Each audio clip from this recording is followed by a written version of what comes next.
Sinbad نے اپنے دوسرے سفر کا حال سنانا شروع کیا۔ پہلے سفر کے بعد میرا ارادہ تھا کہ اب دریا کا سفر نہیں کروں گا، لیکن چند روز آرام کرنے کے بعد پھر میرے دل میں سفر کا شوق پیدا ہوا۔ چنانچہ میں نے مال و اسباب تجارت خریدا اور ایک جہاز میں بہت سے تجار کو لے جا رہا تھا سوار ہو گیا۔ ہم ہفتوں سفر کرتے رہے، بہت سے جزیروں میں مال فروخت کیا، وہاں کا مال خریدا اور آگے کی طرف روانہ ہوا۔ میں نے ہفتوں میں کافی منافع حاصل کر لیا تھا۔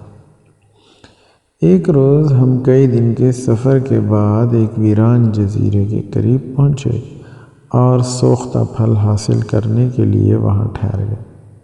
میں دور تک جزیرے کی سیر کرتا ہوا نکل گیا۔ میں اپنے خیالات میں ایسا مہوتا کہ یاد ہی نہ رہا کہ ساحل کدھر ہے۔ گھبرا کر لوٹا، لیکن تمام دن پھرنے کے باوجود بھی مجھے کنارہ نہ ملا۔ جہاں ہمارا جہاز ٹھہرا تھا، میں نے یہ خیال کیا کہ جہاز تو چلا ہو گیا، جدھر منہ اٹھا روانہ ہو گیا۔ ایک رات دن مسافت کے بعد میں نے ایک گیند جیسی سفید چیز دیکھی، لیکن یہ معلوم نہ کر سکا کہ یہ کیا ہے کہ دفعتاً میرے سر پر اور آس پاس سایہ چھا گیا۔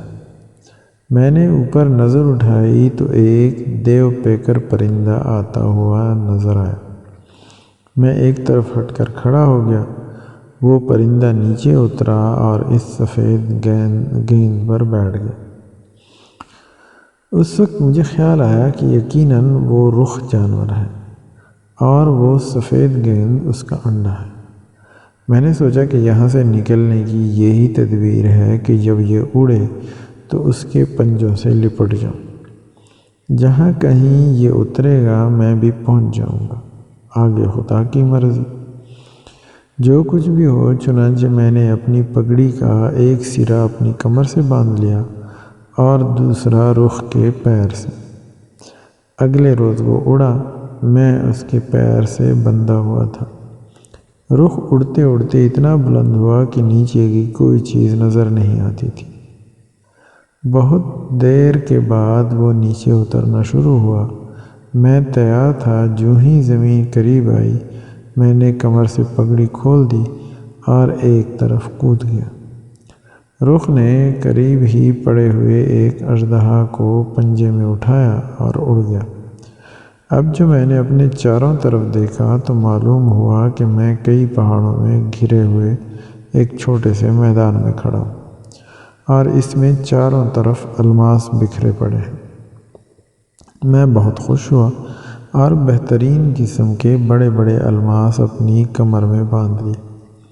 پھر ایک پہاڑ پر چڑھنا شروع کیا۔ تھوڑی دور تک گیا تھا کہ اژدہاؤں کی خوفناک پھنکاریں آنے لگی اور راستہ مسدود معلوم ہوا۔ میں اس وقت کی اپنی گھبراہٹ اور پریشانی بیان نہیں کر سکتا۔ دل غم سے بیٹھتا معلوم ہو رہا تھا۔ ادھر شام پھر آ گئی۔ بڑی مشکل سے میں نے اپنا حوصلہ قائم رکھا اور کھو میں جگہ صاف کر کے بیٹھ گیا۔ منہ کے آگے اس طرح پتھر چن لیے کہ کوئی سانپ وغیرہ اندر نہ آ سکے۔ جوں توں کر کے رات بسر گئی۔ صبح کو اٹھ کر چاروں طرف پھرنے لگا، شاید کہ میرے نکلنے کی صورت نظر آئے۔ مجھے باہر نکلے زیادہ دیر نہیں ہوئی تھی کہ پہاڑ کی چوٹی سے بڑے بڑے ٹکڑے آ کر گرنے لگے۔ میں نے حیران ہو کر چاروں طرف دیکھا، لیکن کوئی حیوان یا انسانی صورت نظر نہ آئی۔ تھوڑی دیر میں بڑے بڑے پرندے آنے لگے۔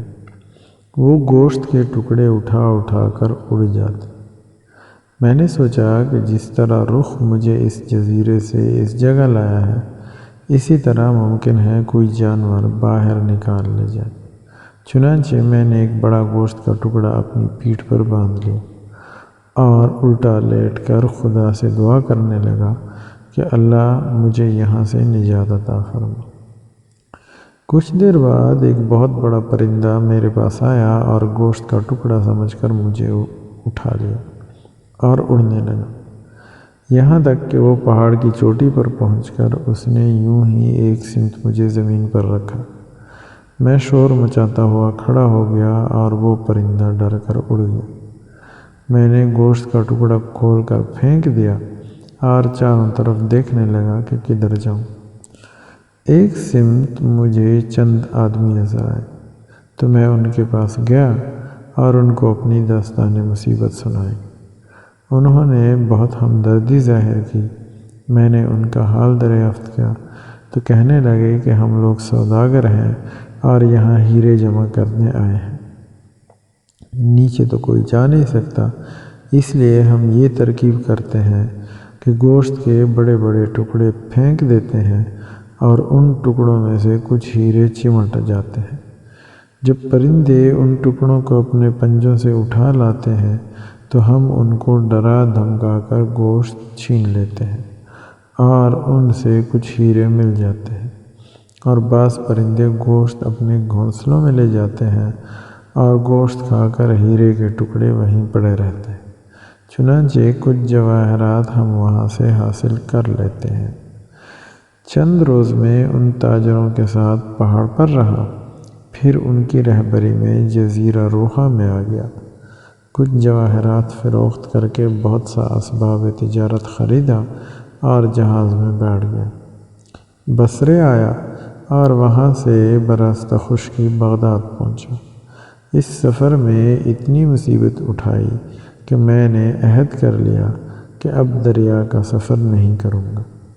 یہ قصہ سنا کر سندباد نے پھر ایک تھیلی دیناروں کی ہندباد کو دی اور تاکید کی کہ کل آنا اور تیسرے سفر کے حالات سننا۔